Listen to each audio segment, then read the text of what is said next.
राम राम मंडळी, जय कांदेस. तरी आपला आजचा जो व्हिडिओ आहे तोशी आपला शेणखतवर आणि आपण नेमकं या 4-5 वर्षमा उत्पन्न आपण कसे लिहिलेत किंवा आपले देवबानी कसे दिलेत ते बी आपण माहिती पुढे देवाना प्रयत्न करसूत. तरी व्हिडिओ आपला शेवटपर्यंत दाखा. तरी आपली जी माहिती आहे युक्ती माहितीवर बघू शकतास खूप चांगल्या प्रकारे आपण शेणखत टाकाना प्रयत्न करेल आहे. आणि आज जे आपला वावर आहे तुमले व्हिडिओमा सांगेल पण मी एकरभर वावरमा आपण 7 टाल्या शेणखत टाकेले. त्या प्रकारे आपण शेणखत टाकेले.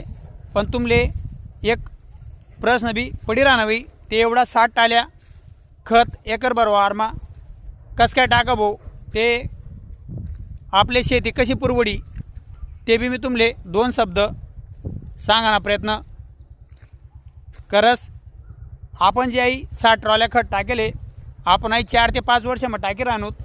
आणि आपण याचे 4-5 वर्षे पहिले आपण शेणखत टाकलं होतं त्यानं जे बेनिफिट भेटेल आपले किंवा आपली शेतीमानीचे उत्पन्न दिले आणि थोडी देवबाने बी आपले साथ होती. तरी आपण पहिला वर्षेलेच 12 क्विंटल कपाशी काढले. त्यानंतर आपण पिकेट हरभरा टाकला होता, तो इंगणा होता आपला 9.5 क्विंटल. नंतर आपण परत कपाशी लाई, ती इंगणी होती आपली 10 क्विंटल. नंतर आपण डॉलर हरभरा टाका, तो निघणं होता आपला 8.5 क्विंटल. परत आपण उन्हाळू मका लावा, तो काढा आपण 43 क्विंटल 20 किलो ठिबकवरच येते बडा उत्पन्न. आणि जो पावसाळू मका लावला होता आपण तो येलो होता आपला 23 क्विंटल.